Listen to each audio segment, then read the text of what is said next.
Nichta. No matter where in... Oh, no, we're not live. StreamYard has lost connection to your Facebook. Well, we can't worry about that now. Are we live? Yes, we are live. Oh, I'm sorry, Facebook listeners. Apparently, I have lost connection to you, but I am connected, and here we are, boys and girls.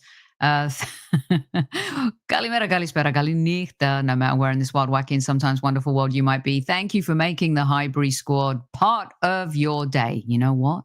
There are some games in this world where you don't care because you just want the 3 points. This might just be one of them. Let's see if you agree or disagree, squaddies. Let's rock and roll.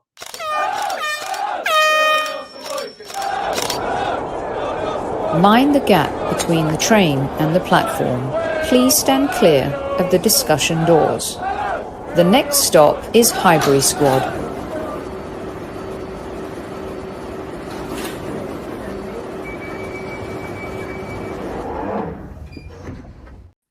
That's a good job I didn't really say anything inappropriate. Well, me? Inappropriate? Nah. Ladies and gentlemen, we have a full house for you this evening. For those listening on Apple and Spotify, thank you so much for hanging out with us. Hello, boys. We got Demian in the house. We got Albert in the house. And we've got JJ in the house, a.k.a. LL Cool James. And live and direct outside of the Emirates Stadium right now, bringing you a report as he walks out the ground and to the station to go home is our boy, Marky Mark. How's it going? Hello, hey gang. Got you gunners. We are good. Oh, look at that beautiful stadium behind you. Looking good, rocking that North Face winter jacket there, Marky. Tell us, give us your report. It sounded a little quiet in the stadium in the second half. Fans may be suffering a little PTSD. But give us your assessment as you walk out. Absolutely, yeah. Sorry if it's a bit choppy. The reception isn't great here. I hope you can hear me okay. But yeah, look, I just feel like I think it's a massive win. Not every game is going to be super pretty and blood and thunder and all that. It's wet, it's cold. It's probably not the most inspiring game against Brentford at home. But the fact of the matter, we've got the 3 points in the bag. I think it was nervy second half. I think because we just burned victims of late goals and kind of come under pressure and with Man City winning yesterday and obviously closing the gap. It was really on us to get that win. And if we're gonna do something this season, it's not every game is going to be pretty. Not every game is going to be perfect. But the fact that we haven't conceded a makeshift centre back pairing again, and obviously. With the only downside is obviously the scary going off, but the fact we've won it is massive. So it was a bit flat in there today. It was hard to the fans get going. We didn't really. It's reciprocal, right? We need stuff to get our sort of stuff on the fans to get us up, and obviously we need to try and get them up. But a bit of a damn good game, but we got the win, so that's the main thing. All right, Mark, before I let you go, when you're in the stadium, sometimes you definitely can see the game a little bit differently. Who came across for you as man of the match?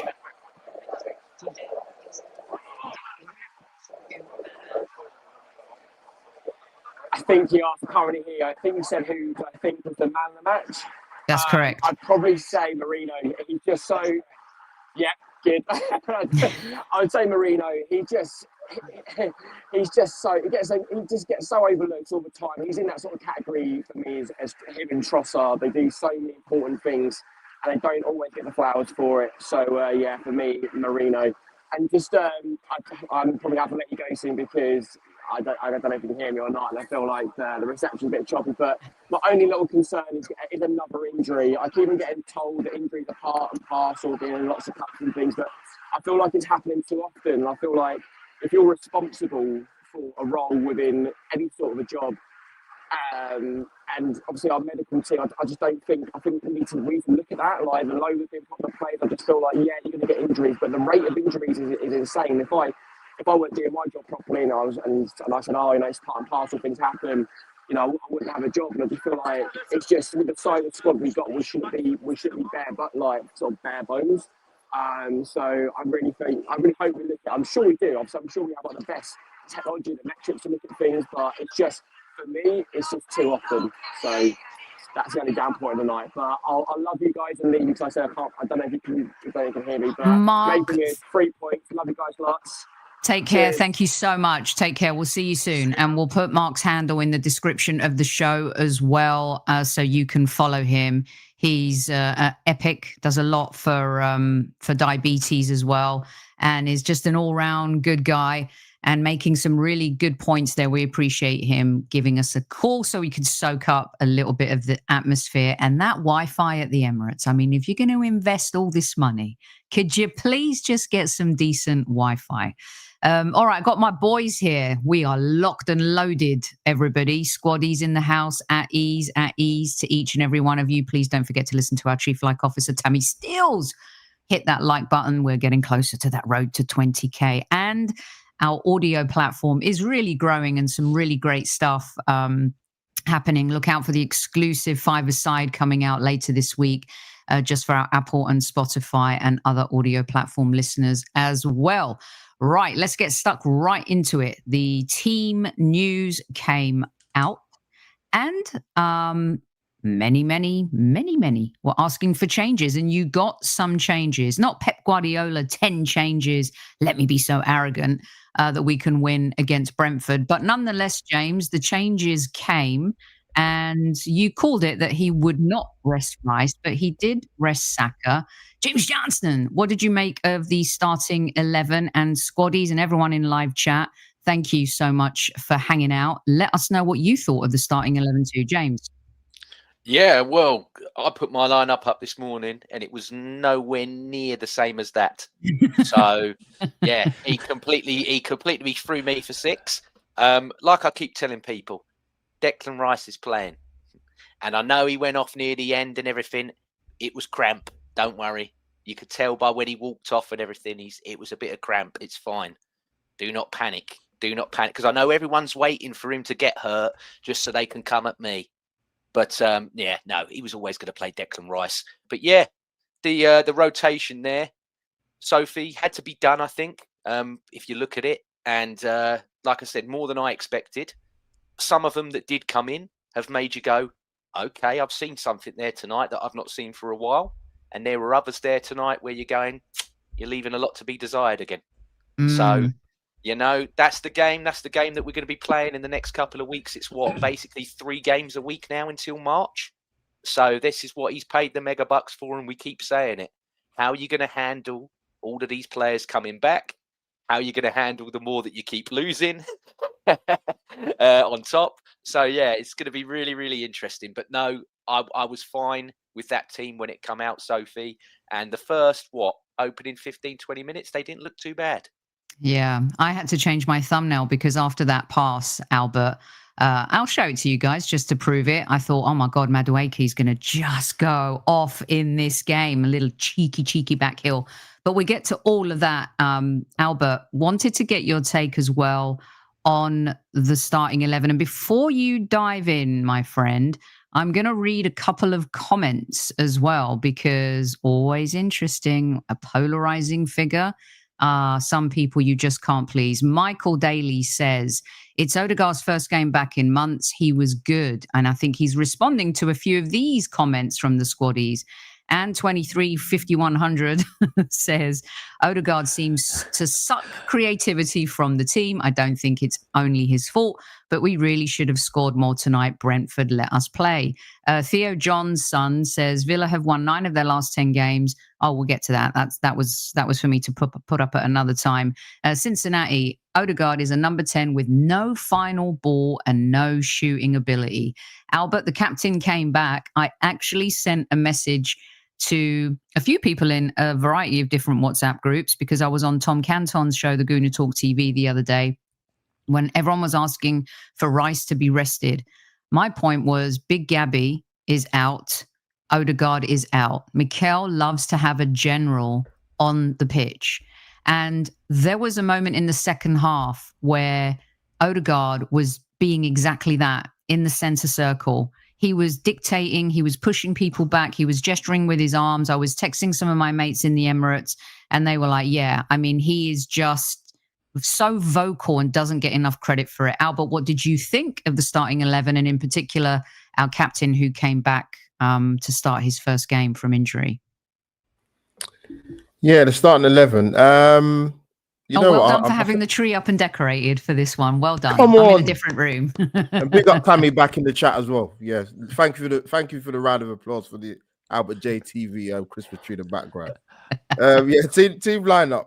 Sophie, I think I messaged you when I saw it. Well, not when it came back, when I saw it, and I said one out of two ain't bad, man. With Saka starting on the bench and Rice starting. I thought Rice would start, and I think it's just a reflection, Sophie, of how is Mikel going to manage the squad depth, and when is it the right time to rest certain players or key players, or when to start certain players? Because I said this before, I think I said it to you, or maybe James, but definitely to you, Sophie, is that one thing our lineups allow us to do now is to have better, we have better squad depth, so that gives you more options when you're picking your first 11, because you can't pick and choose when you bring players in.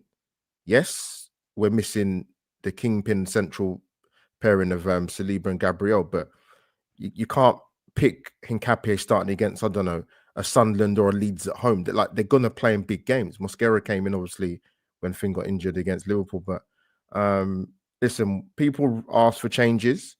They might not necessarily got the exact changes they wanted. James said it himself. He picked the team. He picked this today or earlier today, and that wasn't it. But that's something I've got used to with Mikel anyway. We know who he's going to play, and some players we're not sure if he's going to play. But I didn't have too many issues, Sophie. We've got a big game on Saturday, so you have to take that in mind. Yeah, against an Aston Villa team who I believe have won 8 in a row. You guys will correct me. Yeah, if I'm wrong. Let's get to Demian here. Demian Arriaga, the hot-blooded Mr. Venezuela, who made some comments about Odegaard in our WhatsApp group. So I'm just going to let him riff off after these comments. I know some of our audio listeners like to hear what the fans are saying in chat as well. Michael says it's Odegaard's first. Oh yeah, I played that one. I showed that one. Hold on one second. I've got them right here. This is harsh. More than a wheelchair says, let's send Odegaard back to Real Madrid for a winger plus cash in January. Let him blow his nose all over the pitch instead. Jesus, I should have read that one before I read it out, maybe. Very harsh. Title number 14, Odegaard is the man before the other man. Tammy, our chief like officer. Arteta will never drop Odegaard. This isn't going to be the Odegaard post-game show, so stick with us here, but it's the captain's first game starting back, right? He didn't start against Chelsea. And it's an interesting conversation for sure. Kondwanichi Chirambo. Whoa, I don't know if I got that right. But Odegaard gives us control. He's not fully fit. He was okay. Demsek says Odegaard was okay. A typical return to play. Thibaut Pesque, Odegaard was okay. A typical... No, that's not yours. Odegaard was good for somebody who's been out for so long. Stop hating people. Eza was poor. We're going to get to that. 2, BX Gunner. Marino's ability to be clinical. Oh, we're going to get to him. Don't you worry about it. Omar Gunner says Odegaard should be Zubi's backup, not a number 10. Big Caesar. Odegaard was terrible. Woeful. Wow. Whoa. When in his career has Martin Odegaard been a number 6? Yes. When has Martin Odegaard ever played as a central defensive midfielder for any team? Now, bear in mind, I've watched this man's career since he was 15 years old. So please proceed, whoever made that comment, to tell me when Martin Odegaard was... Everyone in here is saying about how weak he is on the ball. So why would you want him to be a number 6? We interrupt this program to bring you the history of Martin Odegaard from LL Cool James. Why would you want him to play as a number 6 when literally the majority of the comments is how weak he is on the ball? Well, I 100% agree with you. Well said and well responded to. Demian, I'll keep putting these up on screen. Have your say about El Capitan. First of all, I don't know if I'm loud enough. Thank you, Sophie, for having me. An honor to be sharing this appearance with you and these lovely men that I call friends and that I love. That they are so knowledgeable, including yourself, Sophie, on all things Arsenal. That I feel like an imposter, and I feel like Get it's a him out put of on, here, and bloody imposter. exactly. Um, that comment about Martin playing as a 6 is very strange because aside from the ball handling abilities, what a 6 does, tackling, protecting the back line, and so forth, which is like, I don't even know why that comment was made, but I respect any and all opinions. What I will say is with Odegaard, who I respect and I think he's a stellar player. I want my number 10s. I'm not going to go as far as mention what I say about the number 9s that I love in our team and the relationship with dating my mother. I would say that the number 10 has to put the fear of God. I want them to be creative and move forward. And every time lately that Martin has the ball, I have zero confidence that anything exciting is going to come out of that possession. I believe that he's going to pass sideways or he's going to pass back. Or what's been the most frustrating to me, and this happens in James, as a historian of the game, you can probably pull up many examples. He's so left-footed but unlike Messi and maybe Lamine Yamal or Robin, it just doesn't feel like he's that good with his left foot to compensate for not having a right foot, if that makes any sense. And I'm not saying that he's not good.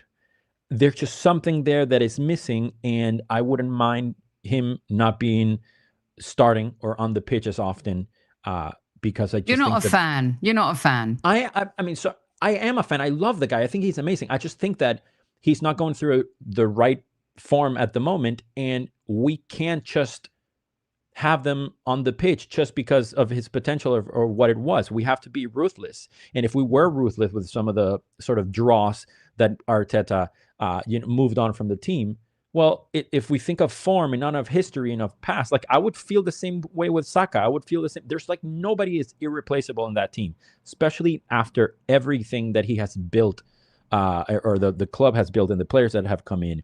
So yeah, if he needs more time off, great. If he needs a different position, not a 6, I would play him at center back before I play him at 6. So that's just kind of my thought about it. But I don't hate the guy. I think he's wonderful. I'm very thankful for what he's done.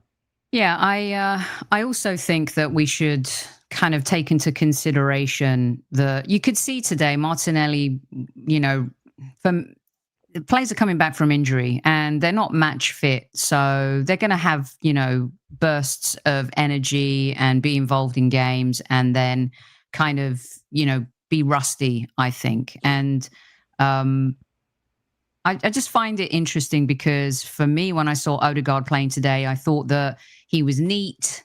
He didn't have to do anything super drastic in this game against Brentford, who really didn't offer too much apart from maybe the first 25 minutes of the second half, in my humble opinion. And I just thought coming back from injury and being out for so long, it was a decent performance. Jay's question, I had doubt that Odegaard and Zubi wouldn't be able to play together because they both play alike in terms of playing from a deep and pivotal distribution, but they played well together. Discuss. James, swinging back to you, and we'll wrap this up on the captain here in just a second because there's a lot I want to get to. We're 20 minutes in and we're stuck on Odegaard, who I thought was decent. But James, real quick, if you can answer this one, seeing as you made the point about Zubi and Odegaard. Yeah, no, look, he's coming back into the team after a very, very long time out. And let's get it right, before he was really injured long term anyway, he hasn't been on his best of form. He wasn't necessarily great towards the end of last season. So clearly there's something that's going wrong with this guy's game. However, he is the captain of the club. I agree with what people have said here. Regardless of what the name is on the back of the shirt, shouldn't give you an inherent right to play. However, he is going to play him and try and play him back into form. And I still believe there are things that Martin Odegaard does do that nobody else in this team can. And also today, he made 4 key passes. Now, them 4 key passes, when he makes them, if the forwards then muck that up, why is that a Martin Odegaard problem and not the problem of the forwards that had the chances? Yeah, because it's easy to point the finger at him. Well, Albert, I don't understand why we've always got to have a scapegoat. You know, because that's the nature of I know, but it's like, was he really that bad tonight? No, that I'm it not was having detrimental to the team. Absolutely not. And you know what? Imagine if we lost tonight. I mean, there's a lot of there's a lot of people that everyone here is welcome to voice their opinion. Of course, there's a lot of negativity towards the captain, and you know, a lot of people want to know our thoughts, which is why we're talking about him. Parker Locke also wanted to know what we thought about the captain, and I thought in a game. Now, look, against Aston Villa, that performance may not have cut the mustard for an entire 90 plus minutes. But I thought that, you know, as I said, Brentford didn't offer much, but we managed it. And I you know, he's got to come back. And like Albert says, he's got to start playing. He's got to start grooving as well. Title number 14 says, I always find myself agreeing with Sophie's brother. There you go. Although I tied the hair up today. So Albert, go on, kick in. No, just a quick one of mine earlier ago. We need to wrap up. So if you've got too much to talk about.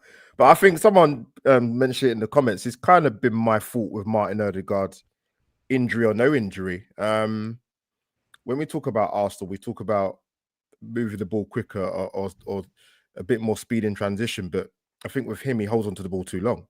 I don't think that's a fitness thing or him being out for a long time. He tends to do that quite a lot. There were moments, I would say I saw a couple of moments in the first half where runs were made. Because he's taking too many touches, he's not spotting the runners. And that's what I kind of will say, Sophie. I mean, I think that's a fair comment, though. I think you want Odegaard to release the ball a little bit quicker, right, and play with a little bit more pace. And, you know, at the same time, there's tempo control, right? Mm-hmm. And, you know, I think we were a little bit lucky that Damsgaard, Thiago, and Henderson didn't start the game.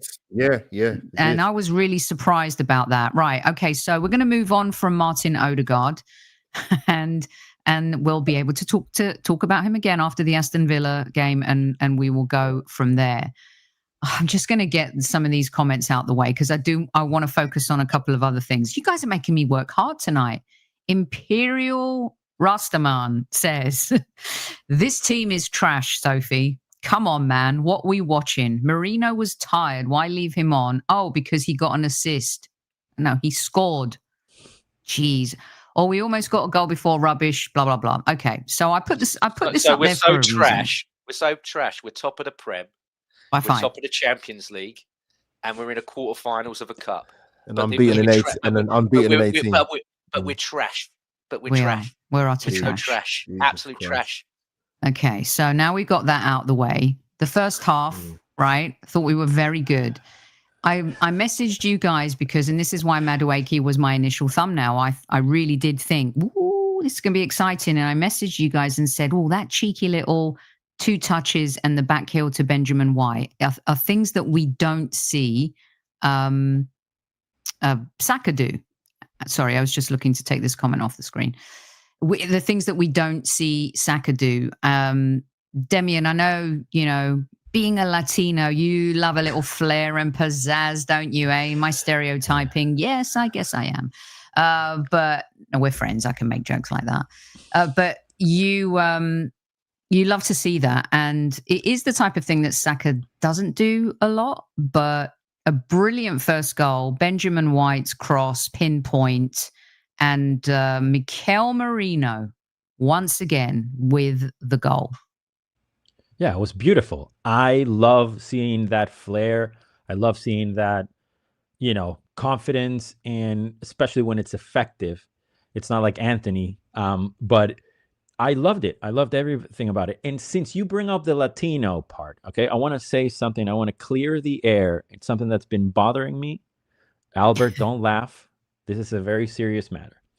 It is. The last name is pronounced Hincapie, okay, with an accent on the E, okay?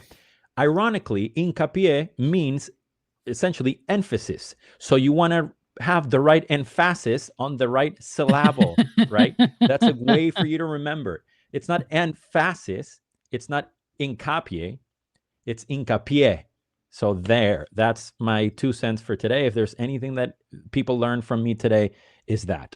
But I love the flair. I really like Madueke, and I love Saka, and I love these players. But yes, I want to be entertained. I want to have that, that factor of unpredictability, and it's not actually humiliating your opponent, but that's like street ball. Like that's what I grew up playing in the dark streets of Caracas, in rich neighborhoods in the south of Caracas. But it's like, I love that. In when you texted me that, it was just so validating, Sophie, and I thought it was pretty cool. And yeah, I want to see more and more, whether it's from him, Odegaard, or any of the other players. I like that a lot. Hincapie. That's right. Hincapie. It's like when Matt Spyro taught me how to say Saliba, not Saliba. Mikel Merino, Albert, how I think I wrote to James actually saying I love him. I just love this player. And here is a stat for you stat nerds out there. Since the start of last season, no Premier League player has scored more headed goals in all competitions than Arsenal's Mikel Merino, heading in 8 of his 14 goals in that time. He is, as someone just said in chat, an enigma. Albert, I am going to go out on a limb here and let me know in live chat. Currently, in this team, after Declan Rice, Mikel Merino is our most important player. Go ahead. Well, I guess the defense rests its case. But no, Sophie, no, it's in a nutshell. No, I understand why you said. Well, I mean, this is a democracy. We call this the football democracy. So I'm expecting you to She's have also an the opinion host, about Albert. that. I'm expecting you to have an opinion about that. Yeah, and I mean it. I'm not trying to be facetious here or get anyone's back up. Mikel Merino, to me right now, is just so important to this squad. No, I understand why you say it, because even if you're going to look at it from a point of view of just stats only, what you just said, or you just you watch the games and you look at the goals he scored and how important they have been, it's massive. Obviously, when we signed him, I was actually looking forward to seeing how he'd get on at Arsenal when we first signed him, but then obviously he got injured in the beginning when he came to the club. So I was like, oh God. But he's playing in the position. I saw your show with Tom, where it's false 9.5, wherever he's playing in the team. He's coming up trumps. It's not just his goals as well. Even if you go back to last season, that assist for Saka at the Bernabeu, class. And that's probably coming from the fact of his midfield makeup. He can pass the ball. He's a good passer of the ball in that critical final third. And did I see this coming in terms of being a striker going back to last season and stepping up in the role, obviously due to injuries? But yeah, someone just put it up, or as you just said it, Sophie, unsung hero at the moment. And we talk about Trossard coming up trumps for us, and unfortunately he's injured at the moment. But him and both of them, Merino and Trossard have been like golden nuggets for us this season. Yeah, and as Demsek says here, as Demsek says here, the game showed the team misses Trossard. Yeah, it's amazing when sometimes players are missing, whether it be for a couple of games where it might be in form. You look at the Gyökeres situation, for example, quickly, when he was excellent against Burnley, came off, and the following game we did miss him. We really did miss him. And that's the same with Trossard. And in terms of Marky Mark mentioned about injuries, so let's hope we can try and keep a few more of our players fit. Let's dive into that, because one of the things I was pleased to see from the starting 11 was that Timber, who's been one of our best players this season, was going to get a rest. But that rest, no, Arsenal Football Club, you cannot rest him, because the football injury gods have other plans. Mosquera, who, by the way, our other listener learned how to pronounce Mosquera during the broadcast. So there's another one for you, Demian. Apparently they were calling him Mascara. So that you can teach us more lessons there. But Mosquera goes off and Timber comes on, James. You don't want to see it. I'm hoping a little bit like the Rice situation, everything is precautionary. Our defense, a lot of the people in chat are saying, looked a lot more stable when Timber did come on. I think it's a little bit harsh again, but yeah, this isn't a good look. And especially as we're going into the December where shit's going to go crazy. I'm glad you said it before I did. No, you know, for me, the most annoying thing is in the next couple of weeks, I thought, I've got content galore about all these new wingers and sexy players we're going to be signing. I'm going to be talking about centre-backs for a month, you know? Do you know what I mean? The rate it's going, we're all going to be talking about defenders again for a month. So, yeah, enjoy that when that all comes out. But, yeah, on your question of now, I don't think, like Declan Rice, he's going to be okay. About 15 to 20 minutes before he actually come off, you could see that he was in a bad way. I thought it was his Achilles, but the commentary team over here said it was his ankle. So, but either way, that's probably going to be for a sustained period of time. So, yes, unfortunately, another one to the back line. And it just goes with what I said the other day, isn't it? That as soon as we get all the forwards back, that's when all the defenders go. So you just can't seem, for whatever reason, Arsenal just cannot be blessed. Yeah, we're just cursed that we can't have both at the same time. However, Timber, people forget, before we signed him, the season that he was at Ajax, before he come into us, he played as a centre-back primarily more than a right-back. So he is more than capable of filling in there. And Demian, you're like me, you're a fan of that Dutch national team. Virgil van Dijk, whatever you think of him at the moment, arguably been one of the best Premier League centre-backs ever. And he played centre-back with him during the last international break. And he said, look, this guy's one of the best in that. He went, you can put him right back, you can put him left back, you can put him centre-back with me. He said he's one of the best in the world. So, yeah, I've got no problem where you put Jurriën Timber. He'll do you a job there. That's what I like, Sophie. I like people that can come in and do their job. Like I said to you about his mate on the left-hand side. Do you want me to stop? We're gonna get to him. I will hold the Mayo on the left-hand side. Fire on the old Italian stallion over there, James. Yeah, Timber's been brilliant. And look, I know the conversation's going to come up, you guys, about the injuries and why. And it turns out a lot of them are muscle injuries. I'm going to hold fire on Rice and Mosquera until we hear from the gaffer or the club. There is another player, seeing as we're talking about the defense, and a lot of the folks want us to talk about the defense, because look, this is how you have to overcome adversity to win a title. And we do have the depth to do it. And I know that Miles Lewis-Skelly hasn't exactly been on fire lately, but you know, I think players like him with a manager like Mikel can overcome those problems. But a player who we hadn't seen in a long time is Benjamin White. Go on, Benny White.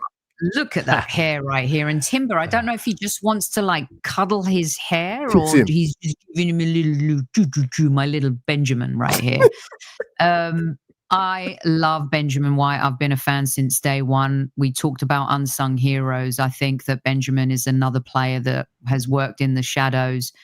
We saw his relationship blossom with Saka over a few seasons, and he's stepping in and stepping up. This Albert sent me earlier today, and this is Ben White's heat map from the match, and he was chosen as player of the match. I'm assuming this is from Sky Sports or TNT, Albert, or is it Sky Sports? And it is literally, for those listening on audio, it's like having the red coins from Connect 4, and they're all placed on the right-hand side, and there's as many in the opposition half as there is in the Arsenal half. Albert, seeing as you sent me this, talk to me about Benjamin White, and then jump in, boys, Demian after, because this is so important. I can't stress how important. I know that some people might be disappointed because you're not seeing champagne football and this and that or whatever. But there are certain games where you just need to get the 3 points. And for Benjamin White to come in when you don't have Saliba, you don't have Big Gabby, and he gets the game here. Hincapie, Mosquera, they need that. They need to have a player like him by their side. Albert, Benjamin, I thought was brilliant today. Yeah, good old Benjamin Button, man. Listen, he's had to be incredibly patient. You know, when the team's playing well and you can't get into the side, of course it's going to be natural to be disillusioned. We don't know what Ben White's character's like or how he is behind the scenes, but Sophie, it's a classic case of when you're called upon, you need to step up, you need to deliver. And I dropped the message to you and Demian in our chat, and I said, I can't remember what I said now. It's kind of my head. I didn't want to go for the message very quickly, but it was very profound. It's good feedback. Yeah, it's good to see. It's a great post-game show. We're hitting all of the high notes here. just talk about Odegaard again. Yeah, let's go back to Odegaard. No, don't do that. But no, he was considering he's not played a lot of football and he's been ready to go. I thought he was brilliant today. He gives us that attacking overlap option, which Timber obviously does give us, but Ben White's become accustomed to that. He's forged relationships with more so Saka. Obviously had a little bit with Madueke then the first half especially. Very, very positive. Got himself in some really good areas. Possibly even could have taken a couple of shots on himself, but I think, as you mentioned, Sophie, in terms of getting the result, and he was instrumental in that. I thought he was very, very good today, Ben White, and rightly so for me, was Arsenal's man in the match. This comment from Peter when we were talking about Mosquera, perhaps Merino can cover every position. That's great. I love it. I thought Benjamin was superb, and Demian, another player who kind of, got some pelters from fans in his first season. I'm going to let James have the last word on this one, but I want to start off with Demian here. He maybe wasn't playing as kind of what we thought we invested in and the money that we had spent on him because he was so injury prone. But Riccardo Calafiori is turning out to be some player at the Arsenal, and the right side and the left side today was beautiful. And I feel like when you do have a new partnership in the middle, of course, Timber came on afterwards, but the stability they were giving Mosquera and Hincapie earlier on in the game was, priceless. Calafiori, the way he's been keeping the ball, defending his positioning is so much better now. He's really grown into the team, Demian, and is a really important player for us now. Yeah, absolutely. It's just great to look at the team sheet and know that I love every single player in the club, or on the bench or starting. I love them all. And I need to be very careful of how I frame this. But it's a similar feeling, or the closest I've felt since the Invincibles, okay? As far as loving everybody, like not trusting them blindly almost, okay? And one of the many things that I've learned from James, or my favorite stat that he brings up is, and I'll let James say it, how many times did the sort of starting 11 that we all think played every single match from the Invincibles, how many times did they actually play together, James? It's like 4, 6 or something like that? Yeah, it was about 4. It's absurd. Season. Right. Yeah. So whether it's Mosquera that goes down or Hincapie that goes down or anybody with a Latino last name, they go out. And whoever comes in, I'm fine. Like a backline, if you told me that for the next 5 matches, let's just say, it's going to be Calafiori, Jurriën Timber, Ben White, and MLS, I'll be like, great. Awesome. Like I have no problem whatsoever with any of the sort of permutation of the backline. The midfield, I have my reservations with. But I think, Calafiori is doing an amazing job. Timber's probably my favorite player at the Arsenal right now. And he just can play everywhere. So I think it's hard for me to talk about individuals when I feel such a lovely collective at the moment. And everybody's just like, and not to be the musician guy, but there's a responsibility bestowed upon the drummers that we're supposed to be the timekeepers, right? We're the timekeepers. We drive that bus.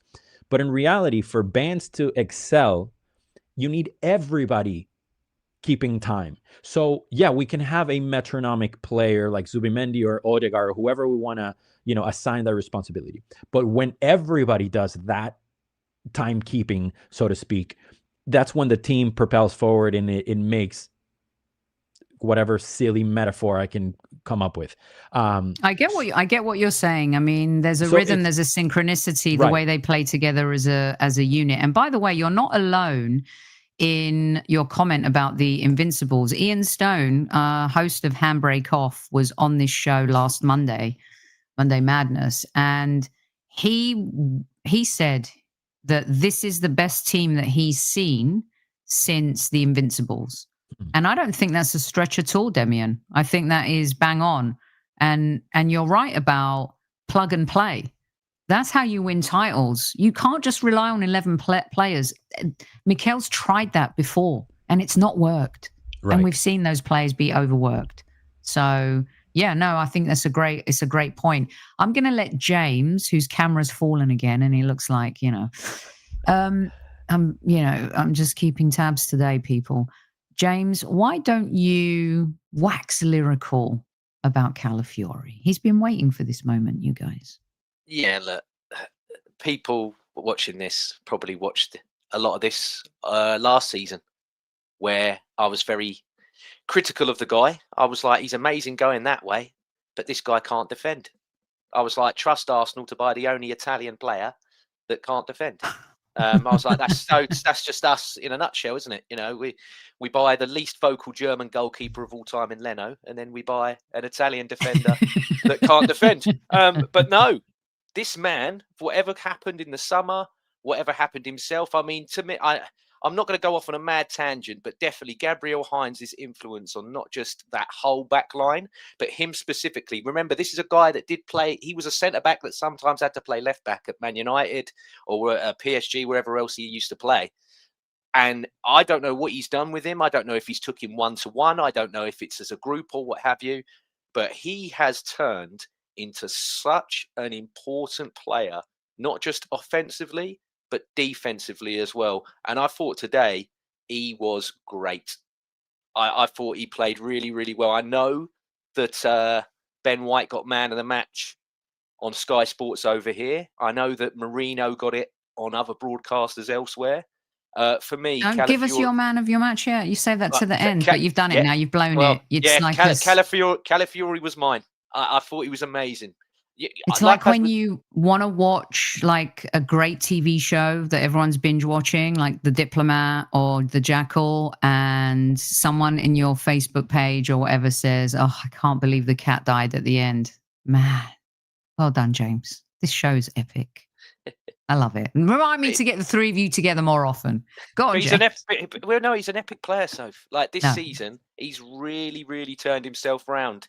And like I was texting you, I like somebody that I know 7, 8, 9 out of 10 every game. Like Monreal used to be. You saw Monreal on the team sheet, you knew, I'm getting a 7 or 8 out of 10 out of that guy today.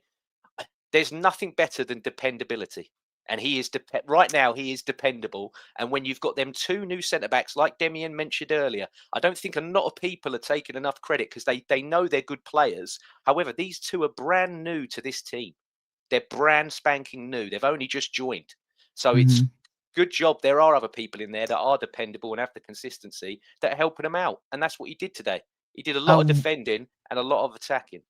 A wise man once told me the best ability is availability.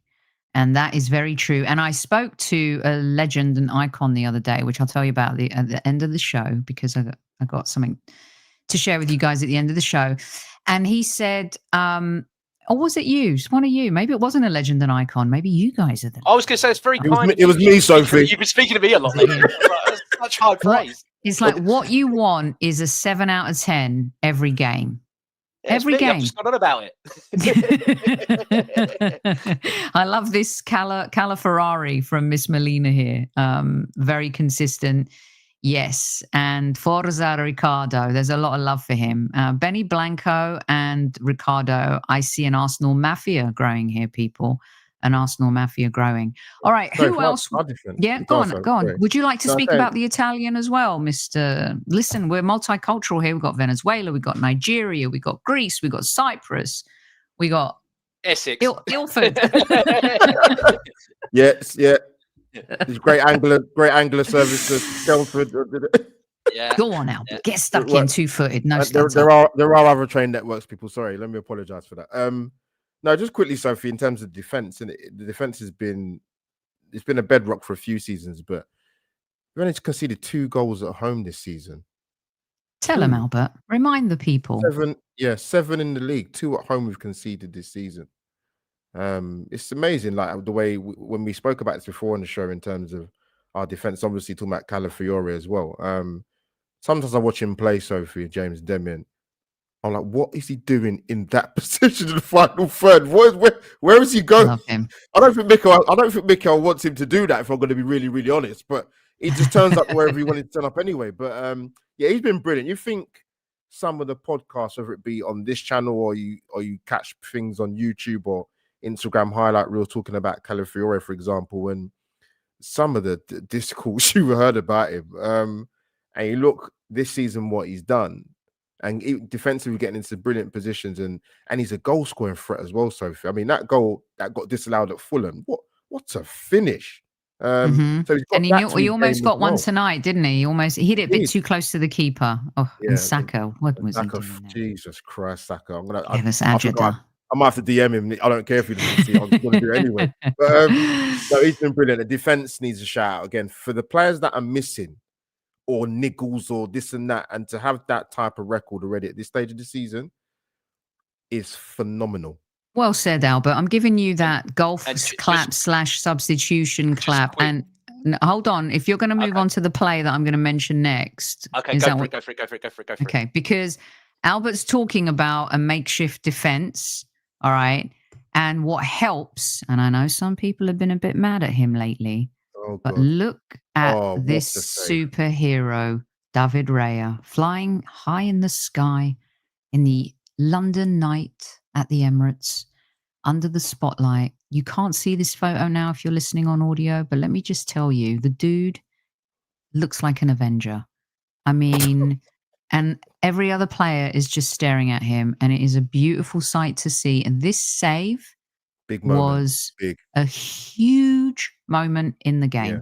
So the bravery of Calafiori, being unafraid, taking players on, busting forward, I respect that. Benjamin White, his little heat map with his Connect 4 coins, doing his thing on the right in the opposition half an hour, half wonderful. You got Hincapie, Mosquera, green players in the Premier League. To have a goalkeeper like this behind you is special. It's open to anyone to chime in, and I believe James was chomping at the bit here because were you going to mention? I was. There you go. See, they don't call me Sophstradamus for nothing. I know. I'm telepathetic, me. It's not just a back 4; it's a back 5. Because look, at the weekend, before that goal that Chelsea scored, you're thinking, why are you going all that way out there to João Pedro, and then you could have, why are you saving it? There's no danger from there whatsoever. And you're thinking, why are you doing that? And rightfully, you're calling him out because you're like, well, that's, sort of buggered us now. The corner and the header, like we said at the time, that's just, they've Arsenal there with that. That's just a brilliant set piece. Take it from what you can. But tonight he comes back. And I tell you what, before even that chance from that corner, what I liked, Sophie, and it's something that I've wondered all season, as to why nobody else is doing it. Every corner that Brentford take, like Arsenal, they put someone as like a blocker on the goalkeeper to then have a player come and do a header. But our ones don't necessarily shove, but they'll like, it's normally Saliba's like our blocker player, and he'll just lean into the back here. They were pushing him. They're going like that into, and Raya's going, fuck off. He's pushing, and that's what I don't understand. All the time you get these goalkeepers that are like, I'm being assaulted. It's like, just shove them back. Just go. Why don't you fucking get out of my way?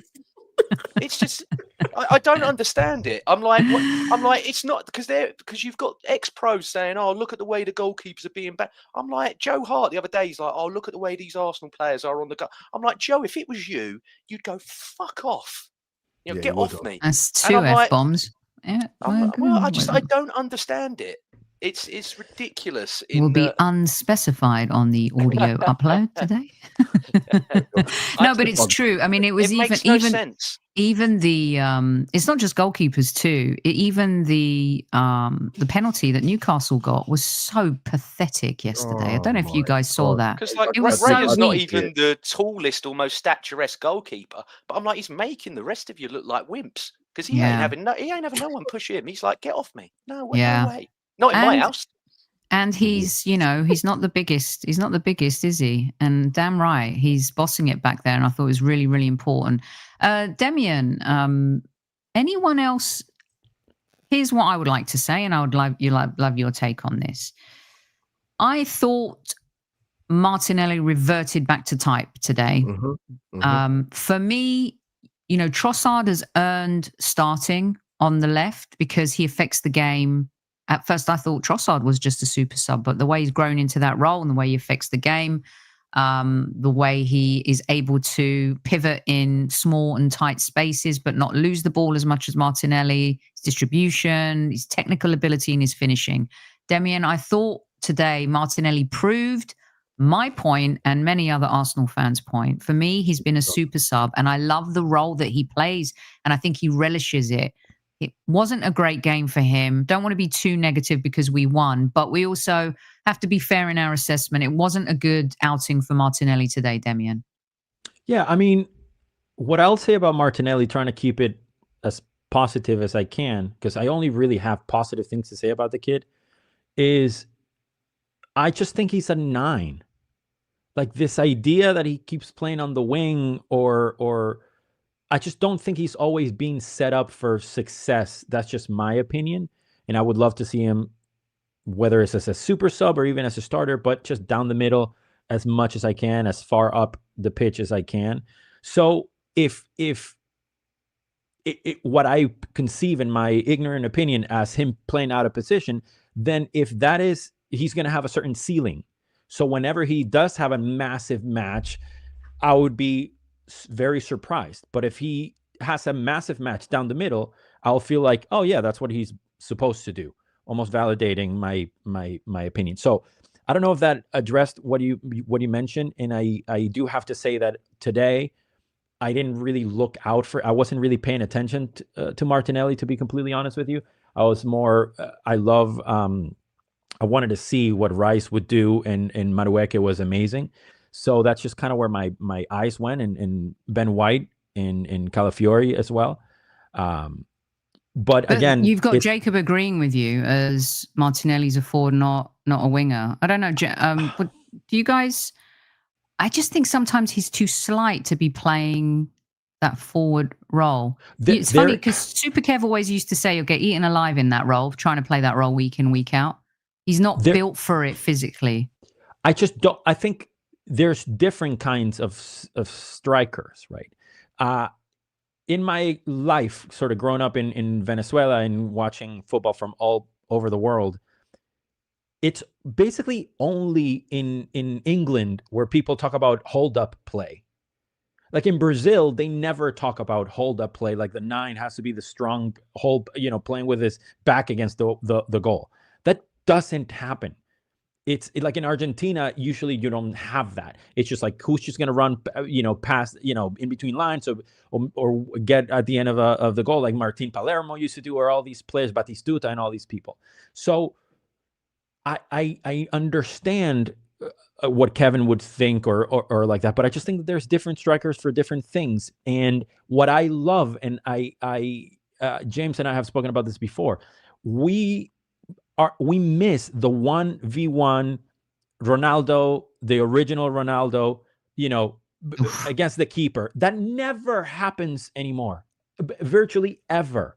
And that is like the most exciting thing. It's like a breakaway in hockey for Americans that barely watch football, like, because they don't see that happening anymore. So if I can close my eyes and think about like a few Martinelli goals, they all, or a lot of them, are him one-on-one against the keeper, or him just running past everybody.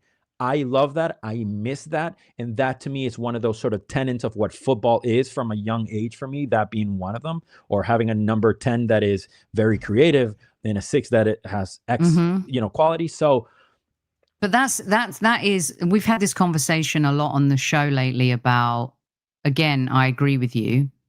Did I take my meds today? I don't know. Let's see. There's no, David Hillier's talked about it. Warren Barton talked about it. There's been a lot of, Sammy Mockbell talked about it. Ben Jacobs. A lot of our guests, James, Albert, you, Lee, Harry, about how the flair players, this is why I got excited about what Madueke did today, because the last player to get me off my feet at Arsenal was Alexis Sanchez, right? He was a get off your seat, stand on your feet kind of player. Max Dowman is that type of player, right? Eden Hazard was that type of player. Arjen Robben, even like when Damian Duff was playing for Chelsea, right?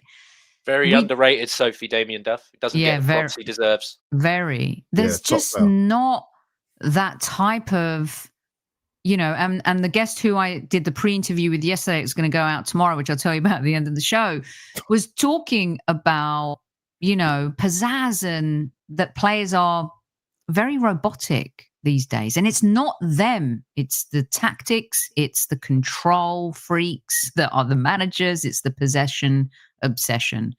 And that's why I think I got super excited when Madueke did what he did, because you just don't really see. It's almost like they're not allowed to do that, guys. The thing is, Soph, and you got this right when you spoke about the Chelsea game the other day when Martinelli played in that one.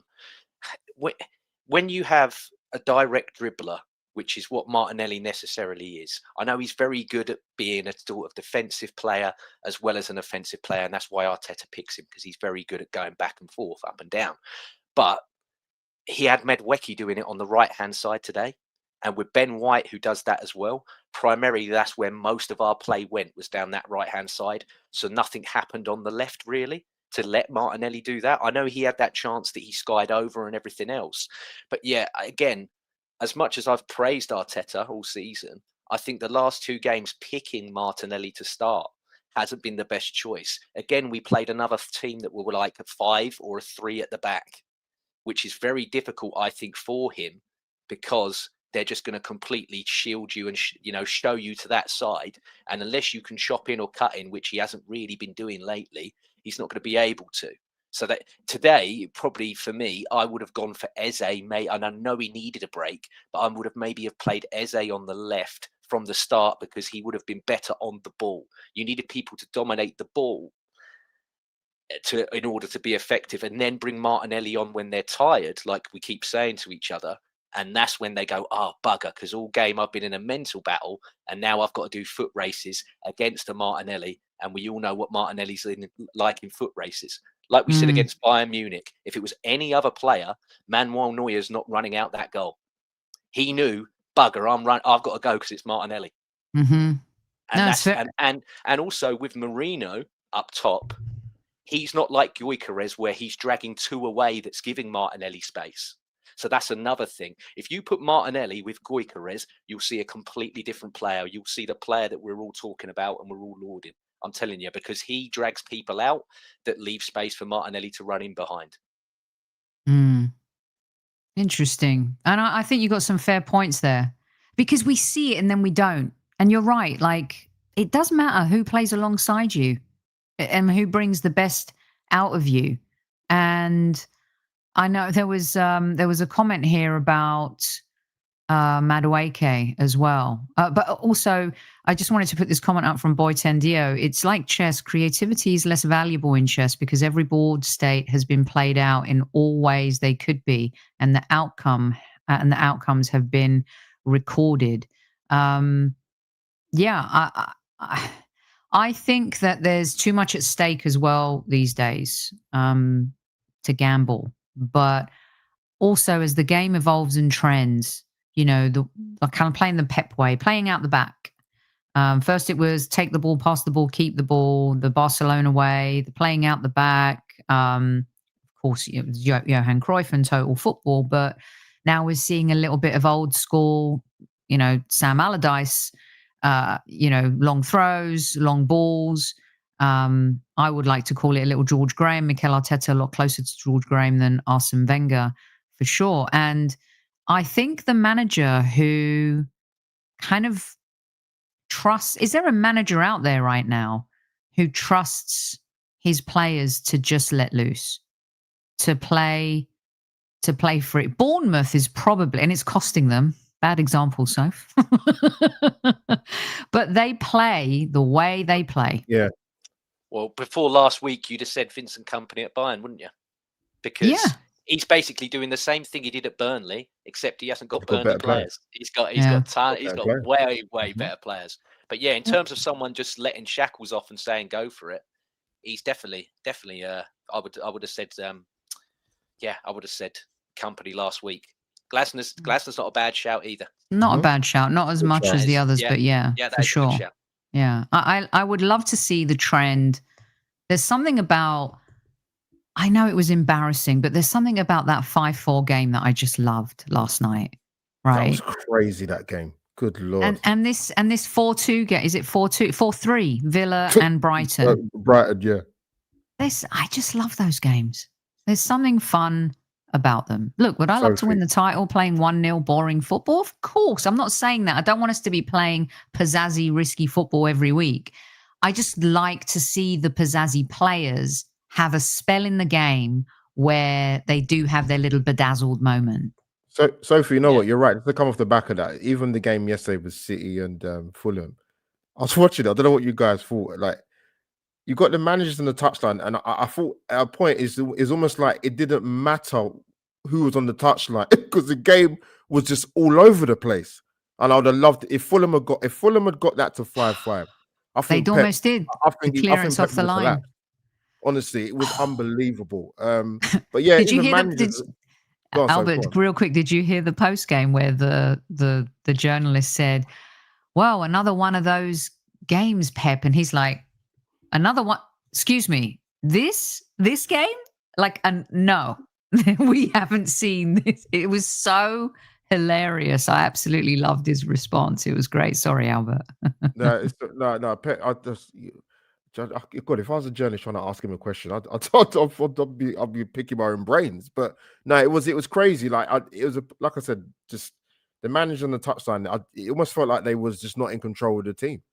The game was like that. It got to a point that game it was crazy. But yeah, it was crazy. Yeah. All right, let's get to our player of the match. Demian, who was your player of the match? I am gonna go with Benjamin White. I think he was stellar. That pass, that obviously getting the assist, and also just the balance, the knowing that he's back. We're not weak on that side. Peace of mind, and I absolutely love that. The suspense is killing us, James. Who was your player of the match? There's so many to choose from. Really scratching my head. Calafiori. Albert, who was your player of the match? Before I come to that, quickly, someone's in the chat. They're right. It's a good thing Saka scored that because he should have squared it, but that's just my own moan anyway. Oh, did you want to touch on Saka real quick, everyone? Did you? We're 1 hour, 3 minutes in. We could do 30 seconds each on Saka. If you have to go and you need to do something important in your life, please do. Leave the studio. Definitely not important in my life at 25 to 11 UK time. But no, someone mentioned in the chat and they're right. He should have passed it. He's lucky he scored because he should have passed it because Gyökeres was free. But no, player of the match for me, Ben White. Like I said, he's had to be really, really patient. He's come in and he's played brilliantly, and he's contributing factor to us winning the game with the assist to Merino. So salute Benjamin White. So I think we have to be fair in all of our criticism and our praises. And we talked about how at Stamford Bridge, Noni came on, didn't really do much. The substitutions didn't really do much. I thought Saka and Eze were really poor when they came on. They didn't do anything. They didn't affect the game at all. And look, I love luck, and you need luck in football. And Saka's goal was lucky. He missed a sitter, like Albert just said. Should have passed it to Odegaard, could have tapped it in. Didn't do that. James talked about him being a little selfish and was brave to kind of make some comments about Saka after the last post-game show. And you have to be... I survived. You did. Some people in the chat agree with you. They said it. They said he's selfish. He's being selfish. Yeah, a lot of the listeners in the chat that day were talking about how he's selfish. Now, I like selfish players if the end product is a goal or an assist. That's the most important thing. So, I would like to see him for sure. Kind of, it is a little bit too predictable from him sometimes, and that works. If it's like the Rio Ferdinand video you sent me, Albert, when he says like, listen to Rio, listen to him talk about Saka and how he plays and how he's stuck on the flank. And for me, the beauty of Saka is not where his position starts, but once he gets the ball, he does and can be unpredictable. Yet a lot of the times lately, he's being predictable. It's like, just get it on your left, either shoot it or pass it, right? So as the season goes, we're going to need to see a little bit more ingredients, in the old test tube. Yeah, get that Bunsen burner out. This is going to be great audio, people. But I was going to say, it's I think with me, what I'm seeing with him is one of the critical things your top players in the final third need to do and should be doing is making the right decisions at the right time. Saka's been brilliant for doing that. But however, from going back from what we've seen in recent times, he's not doing that. And selfish and Saka in the same conversation is not a conversation that we're used to having as an Arsenal fan. So the fact that James has said it, a lot of people agreeing with what he said. I said it tonight. People said it against Chelsea. We can't all be wrong. So he needs to get back to being that player that makes the right decisions in the right moments. Now, scoring goals and assisting. And for me, at the moment, watching him play in recent times, he's not doing that. I think part of it has to do with he has had to be the man for so long. And, once you're the man, and you get to walk into the club and the bouncer doesn't even touch your shoulder. You just come in, your bottles are ready, you sit there, you start. He's been the man. And I think it's hard to not continually take on that responsibility, even though we've seen him kind of, play in an unselfish way. I also think that he takes it upon himself to have to be the guy that does something. Arsenal's Christmas tree here giving Albert's a little bit of run for its money. I am not absolutely in front not of my Christmas tree today.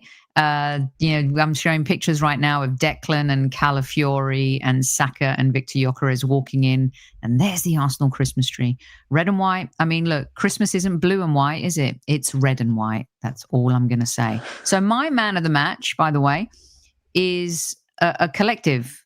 I thought Benjamin White was fantastic. I thought it was a very good performance. I thought Hincapie was superb tonight. Yeah, good shout. Really did. Great shout. Someone said in the chat, brilliant. And, this guy has hardly played in the Premier League and he's just been really superb. And I like that in a game where Declan Rice didn't have to be Superman, even though he's always Superman, other players, stepped up. And, for me as well, Mikel Merino, he just continues to deliver over and over again. And we talked about him at the top of the show, very important. And I would say that based on how far the game went without us getting the second goal until injury time, David Raya's save was just fundamental. So Benjamin White, David Raya, Hincapie, Mikel Merino, and the Italian stallion. Well done, boys. Take a bow. You were fabulous today. We can't leave without giving our remarks about the gaffer, Demian. What do you say about Mikel Arteta? I'm trying to do you there. How did I do? My name was pronounced perfectly. Hincapie still needs a little work, but hey, who's listening? Oh, I forgot about that already. Yeah, sorry. The perimenopause kicks in. With Arteta, going back to the Saka thing really quickly, if he's not playing all that great, switch him flanks and see what happens. Like, play him on the left for a bit and just or century, just give him more freedom. And that's all I'll say. But, a lot of you guys know that I was never the biggest Arteta fan. I'm still not the biggest Arteta fan. I still think that there's some things that might come and bite us in the behind at some point. And I would love nothing more. Listen, this isn't a show for it, but you don't have to be an Arteta fan. I mean, I can see why some people don't like him. He's a little bit arrogant, but I think most Pep is. What's to like about Pep when you hear him speak? Not a lot. But I actually said one time, and I got killed for it. It was about 2-3 seasons ago. I said, Mikel's really unlikable. But I think he's grown into being likable now. For sure. It's not that I'm not a fan. I remember tweeting one of my best tweets ever that Mikel puts the art in Arteta or some dumb thing like that. And it got a pretty good traction. I don't think he's necessarily elite, and I would have liked to see other people take over. And but I hope he proves me wrong. Nobody will be happier than him proving me wrong. I just don't know if he's the guy. That's it. What's your mark for him today? Are you asking me? Sorry. Yes, you. Yes, you solid. At the back. Wow. Just you, no one else. Just you. Sorry, I was scratching myself. It was so loud. I would say 8.5. I thought it was pretty damn good. Yeah, that's nice. Very nice. Yeah, well done. James, what's your mark for the gaffer? What do you think in a nutshell? Yeah, I'm going to go the same as Demian. I thought the Timber substitution was needed, and he did great. But again, like I said about the Chelsea game, the 2 subs that he made after that were the right subs to make. However, the players just did not match the intensity or the level of what the game they came into. I thought, like you said, I get neck ache from nodding along with what you guys say most of the time anyway, because we all 9 times out of 10 agree with each other. But yeah, they just did not match the level. And also as well, what I will say, 10 minutes before Rice went down with the cramp, he should have moved Merino back and put Gyökeres on. That sub should have been made 10 minutes before. But other than that, fantastic, done his job. And again, performance-wise, are we happy? Not necessarily, but it's all about them points, baby. So who cares? Like at the weekend, I don't care.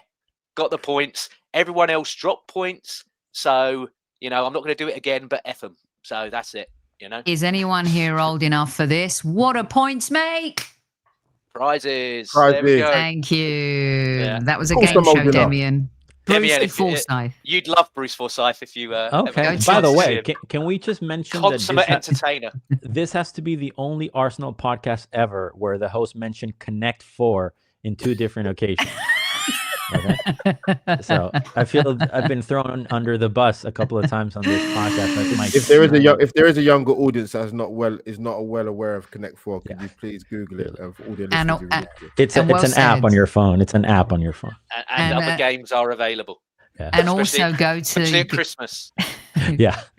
Go to YouTube and Google Bruce Forsyth. Play your cards right. You will not be disappointed. You get nothing for a pair. Do you remember that one? Yeah. So is he better than Bob Barker? What's the other one? Is he better than Bob Barker though? Is he? Oh, come on. That's like asking which one of my children do I love the most. Yeah, exactly. Bob Barker versus Bruce Forsyth. You get nothing for a pair. Not in this game. That was the answer, boys. That was the answer. Thank you, Yanto. Well said. Yes, Yanto knows. I agree with everything you guys said about the gaffer. And what matters is 3 points. And we got those 3 points. And boy, we have... Albert, did I not ask you? You didn't, but it's all right, Sophie. Just pretend you did. Damn, how... We'll keep it short. 8 out of 10. Listen, well done. 3 points is the most important thing.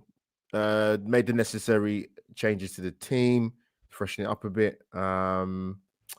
Yeah, a little bit uncomfortable at points to that game tonight, but yeah, 8 out of 10, man. We got the job done and a clean sheet again. Albert, I do apologize for not coming to you. Demian relished the moment for those listening on audio. And by the way, someone just mentioned the Generation Game. Casual Friday, we got to come back and do 80s game shows. Yeah, Leslie Cravat, that's another name. Everyone remembers him. Go Jesus. And Blankety Blank. Yes. So can I address again, there is a comment about my lack of Christmas tree. Can I mention again, if I do this with my arms, I am in the full length of the room. This is the second time. We're going to buy you one of those Charlie Brown Christmas trees. I'm not a humbug. I'm not an anti-Christmas man, even though I'm part Jewish. I'm not anti-Christmas before people think I am. You know, it's just I cannot get one in here. That is it. It's not that I hate Christmas. Put some tinsel around that hanger. Put some little tinsel around that hanger. You know, if you wait long enough, Arsenal are going to come out with a Christmas tree line to sell you. So, yeah. Nice. For sure. What, the Christmas crockery? Yes, James. I love that, man. Absolutely brilliant. And see, now the squaddies are coming up with the best game shows. Bullseye, 3-2-1. 3-2-1. Ted Rogers. Brilliant stuff. All right, we're going to have to do that another day. I do have something special for you guys. Is there anything I didn't ask you that you care about to say? Speak now, forever hold your peace. Natalie Sawyer, we love you. You can still listen to the show with Natalie that I did yesterday. She knew that they were going to lose. She hoped that Keith Andrews was going to go for it at the Emirates. And it didn't really go for it with those three players on the bench, Henderson, Thiago, and Damsgaard, really. But we did talk about the best and worst of the Premier League so far. So if you missed that show, go have a listen to it. And a lot of what Natalie said, I think, has come to fruition on this match night. Okay, so on Friday in these grand United States, in the capital, Washington, D.C., live from the Kennedy Center. Is it called the Trump Center now? I don't know, but we're not going to talk about that. Live from the Kennedy Center is the World Cup draw. That's right. Every single nation, 155 of them who are in the competition this time around, find out their fate, where they will be playing in Canada, in the United States, and in Mexico. And I did a very special interview yesterday with a great American soccer icon, and a lot of people recognize and love. And he also rubs a lot of people up the wrong way too. Alexi Lalas, I spoke to yesterday, who is going to be part of the Fox crew here. And if you missed it, American listeners and those who have a VPN somewhere in the world, it was announced today that our friend of the show, Rebecca Lowe, is going to be the host of the World Cup in these grand United States. Congratulations to Rebecca. She's having a pretty good week. She also won an Emmy for being part of the NBC 2024 Olympics crew as well. So I spoke to Alexi yesterday. This is going to go up tomorrow. I'm thinking about doing it as a premiere so we can watch it together and make comments as well. If not, it'll be in the video section, but I'll announce and let you guys know when you can access it. It was a great conversation. We talked about the World Cup in '94, him being such an integral part of that team. We talked a little bit about Pochettino and the US chances, and the one team he refuses to accept to win the World Cup on American soil when it's the 250th anniversary. I'll let you guys try to figure that out. So look out for that. Really excited for you guys to see the interview with Alexi. It goes up on the Highbury Squad tomorrow. I've got some other guests, going here and there with dates right now, which I can't announce yet, which is really frustrating. But I will when I can. What would you like your closing statement to be today, kids? Everyone who comes on the Highbury Squad gets a closing statement. When I tell these guys to send me a video question, I say 45 seconds. So Demian sends me a video question for Jason Cundy, who I wish was on the show today, by the way. And it's 2 minutes. I'm like, dude, it's 45 seconds. Did I say 45 seconds? I think I did say 45 seconds. Albert's gotten much better at it, for sure. Demian, your closing statement, 45 seconds. Time is relative. Okay. I sent you the 2-minute video without knowing that it was 45 seconds. My closing statement is just to enjoy life, enjoy the moment, live to the fullest, and not spew online hatred. Is getting to an absurd level. I've just read some stuff about Sonia Bonpastor, Rusha Littlejohn. Even Laura Woods is getting hate for collapsing. It's just the most Leanne disgusting Sanderson thing. as well posted Leanne something the Sanderson, other of day. course. Saw that. So Friend just of the show. overall, just be kind, be nice, have some self-respect, and tweet something. And if it's ugly, just delete it. At least you got it out of your system or something. But that's a non-football thing. But that's what I have okay. to say. Your closing statement is what you want it to be, and I think that's a good one, Demian. Well done. Yes. Also, your boss is engaged. She is engaged, and little known fact, she's engaged to the first student I ever had at School of Rock in 2007. I've known that kid since he was 9 years old. So it's a beautiful thing to see them Wow. get engaged. So that was very, very beautiful. And I wish them nothing but the best. Yeah. Yes. She's amazing. She's a hottie. For those of you who don't know, we're talking about Miley Cyrus. So there you go. James Johnston, what's your closing statement? Miley Cyrus Have you is made engaged. it? Miley Cyrus is engaged. Are you upset? Oh God, damn it! That's ruined the whole show. No, I'm joking. She had a chance to me and she blew it. But yeah, no, just thank you guys for having me back on.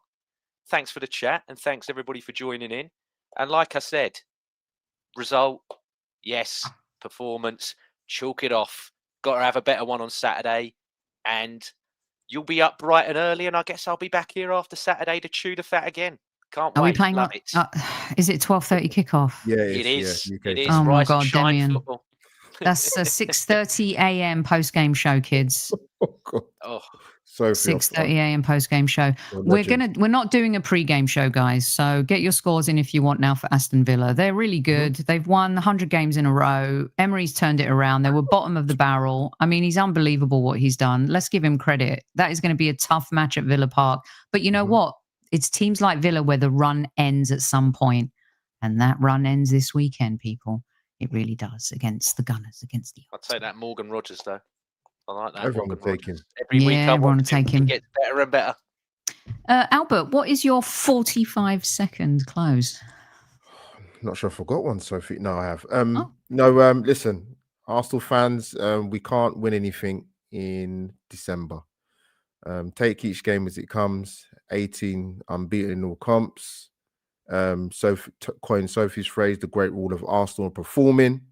And outside of Arsenal, please do find some other interests as well as talking about Arsenal, because this is a long way to go in the season, and there's too much stuff online to get caught up, man. Yes, exactly. It's Christmas time. I'm not in front of my Christmas tree. Yanto was asking where my Christmas tree was. It is up and it has looked lovely. Alexi Lalas loved my Christmas tree too, but you're going to have to listen to what he said when I post the show tomorrow. It has been an absolutely epic post-game show. It's almost as long as a really bad C movie on Hallmark at 1 hour and 22 minutes. Thank you to our Chief Like Officer, Tammy Steels, and Ryan, and Wes Bird, and Pete, and everyone keeping a check on everyone in the chat, and Demsec, of course, and even Newman. Thank you for being here. Now, Newman, I'm sorry, it's not going to happen today. Carol's not here. I can't do. Tammy wasn't here last time. Carol wasn't here this time. They're your two favorite girls. It's like Laverne and Shirley. I can't do it. All right. So you're going to have to wait until after Aston Villa. Okay. Unfortunately for you. Until next time, squaddies, look out for the Alexi Lalas piece going up tomorrow. Thank you, everyone on Apple and Spotify. If you work out for 123 minutes, this has been an epic show for you. Until then, kids, don't forget to tell your loved ones you love them at ease. At ease.